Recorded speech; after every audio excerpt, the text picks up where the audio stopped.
बोकारो के बहुचर्चित शंकर रवानी हत्याकांड में शामिल कॉन्ट्रैक्ट किलरों की गिरफ्तारी पुलिस के लिए अब भी चुनौती बनी हुई है। पुलिस इस कांड के अनुसंधान में अपनी पूरी शक्ति से लगी हुई है। इस हत्याकांड के अनुसंधान के काम में जैसे जैसे पुलिस आगे बढ़ रही है, हर बार नया और चौंकाने वाला खुलासा हो रहा है। एक नया और चौंकाने वाला खुलासा यह हुआ है कि अपराधियों का यहाँ बाकायदा एक गेस्ट हाउस चल रहा था, जहाँ अपराधी बाहर से आते थे, आराम फरमाते थे और अपना काम करके पुलिस से बच बचा कर निकल जाते थे। इस गेस्ट हाउस में कई अपराधियों के आने, ठहरने और अपराध करके चंपत हो जाने की जानकारी पुलिस को मिली है। यह गेस्ट हाउस किसी संजय नाम के व्यक्ति का है और सेक्टर 12 थाना क्षेत्र के सतनपुर में स्थित है। इस गेस्ट हाउस का संचालन आपराधिक गतिविधियों के लिए होता था और इसका वित्तीय खर्च का वहन अवैध दारू के कारोबार से होने वाली कमाई से होता था। शंकर रवानी हत्याकांड की गुत्थी सुलझाने में लगी पुलिस ने इस कांड के एक वांछित अपराधी वीरेंद्र यादव को गिरफ्तार किया तो उसकी निशानदेही पर इसी गेस्ट हाउस से AK-47, चेक गणराज का बना हुआ पिस्तौल, इटली का बना हुआ पिस्टल, पुलिस का लूटा हुआ पिस्टल तथा कई अन्य सामग्री, बड़ी मात्रा में कारतूस, देसी पिस्तौल भी बरामद किए गए थे। उस समय यह खुलासा हुआ था कि बाहर से आए हुए ठेके पर हत्या करने वाले शूटर यहीं आकर टिके हुए थे और हत्या करने के बाद भी वे वापस आकर यहीं पर आराम फरमा रहे थे। एक तरफ पुलिस बेचैनी से उन्हें खोज रही थी और दूसरी ओर बड़ी इत्मीनान से अपराधकर्मी इस जघन्य हत्याकांड को अंजाम देकर गेस्ट हाउस में आराम फरमाते रहे थे।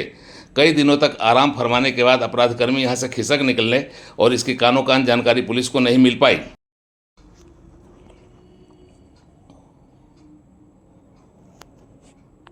अब हत्याकांड के बाद कांड के अप्राथमिकी अभियुक्त वीरेंद्र को रिमांड पर लेकर पूछताछ किए जाने पर यह खुलासा हुआ है कि भाड़े के हथियारों को यहां लाकर उन्हें इस हत्याकांड के लिए जरूरी हथियार इसी गेस्ट हाउस में उपलब्ध कराए गए थे और हत्या की घटना को अंजाम देने के बाद हथियारों को वापस लेकर इसी गेस्ट हाउस में छुपा रखा गया था। यह जानकारी भी मिली है कि यह गेस्ट हाउस जिस संजय का है वह गैंग के लोगों के साथ मिलकर अवैध शराब के कारोबार में संलिप्त है। यहाँ से शराब की सप्लाई अंतर प्रांतीय स्तर पर की जा रही थी, यह जानकारी भी मिली है। यह गिरोह बिहार में शराब की सप्लाई पर ज़्यादा ध्यान लगाता था क्योंकि ड्राई बिहार में शराब देने पर अच्छी कमाई हो जाती थी। शराब की सप्लाई के लिए यह गैंग कई तरह की लग्जरी गाड़ियों का इस्तेमाल करता था। ऐसी गाड़ियों का इस्तेमाल करने के पीछे मकसद यह होता था कि लग्जरी गाड़ियों पर किसी को शक नहीं होता था और शराब की सप्लाई और डिलीवरी आसानी से हो जाती थी।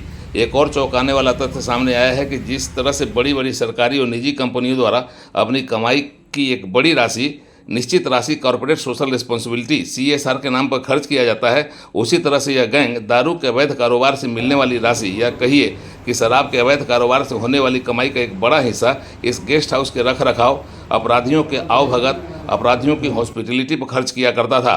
पुलिस ने जब रिमांड पर लिए गए अपराधी दिवेंद्र यादव से पूछताछ कर उसकी निशानदेही पर छापा मारा तो यह रहस्य खुला ही, साथ ही शराब का एक बड़ा जखीरा और कई लग्जरी गाड़ियां भी जब्त की गई। इसी के साथ यह खुलासा हुआ कि संजय कुमार ने जिस आलीशान भवन को बनवा रखा था वह अवैध शराब के कारोबार से हुई कमाई से बनाया गया है और इसी आलीशान भवन में अपराधियों के लिए बाकायदा गेस्ट हाउस खोला गया था।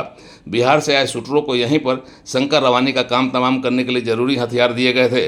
अपराधकर्मियों ने इस काम को अंजाम देने के पहले और बाद में इसी गेस्ट हाउस का इस्तेमाल किया था। अब नया खुलासा होने के बाद पुलिस संजय की तलाश कर रही है और पुलिस को चकमा देकर संजय फरार हो जाने में कामयाब हो गया है। शंकर रवानी हत्याकांड को पिछले 18 जुलाई को हरला थाना क्षेत्र में अंजाम दिया गया था और जिस तरीके से शंकर रवानी की हत्या की गई थी उसने यह संकेत दे दिया था कि अपराधी सधे हुए निशानेबाज थे और प्रोफेशनल शूटर। शंकर रवानी हत्याकांड के अभियुक्त हैं संजय सिंह। उनके आवासीय परिसर से वो एक अवैध शराब का धंधा चलाते थे। उस धंधा से जो अर्जित आय था उससे आपराधिक गतिविधियों में उसका इन्वेस्टमेंट कुछ होता था और जैसे शंकर रवानी हत्याकांड में जो अपराधी लोग आए थे उनके रहने खाने इन सब चीज़ों का प्रबंध उन्हीं सब के द्वारा अर्जित आय से किया गया था।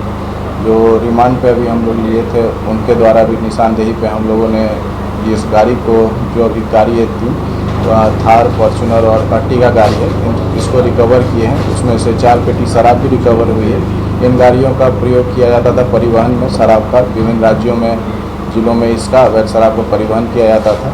चूँकि सारे लग्जरी गाड़ी हैं तो बहुत लोगों को शक भी नहीं होता था कि इन गाड़ी से इस प्रकार का परिवहन होता था।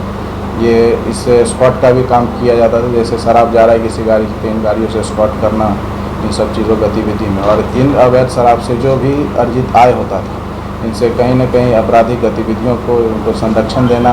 जैसे अभी जो कांड हुआ है शंकर रवानी, उसके भी जो रहने खाने उन सबका सारा चीज़ का प्रबंध जो था इन्हीं सब द्वारा अर्जित आय से ही उनको फाइनेंस कराया गया था और रहने वहने का खाने का व्यवस्था करवाया गया था। शराब का निर्माण कहाँ से करते हैं? ये चीज़ अभी और हम लोग अनुसंधान में भी देखेंगे क्या है, और जितने भी शराब हैं वो अवैध हैं, और इसमें हम लोग और इसमें अनुसंधान कर रहे हैं कि ये शराब कहाँ से मंगाया जाता था, ये सब सारा चीज़। ये मोनोग्राम यहाँ झारखंड का ही है कि बंगाल या हरियाणा का कुछ हर में अलग अलग एक सेल इन हरियाणा इस तरीके से लिख करके लिखा हुआ उसमें। कहाँ खपाते थे शराब?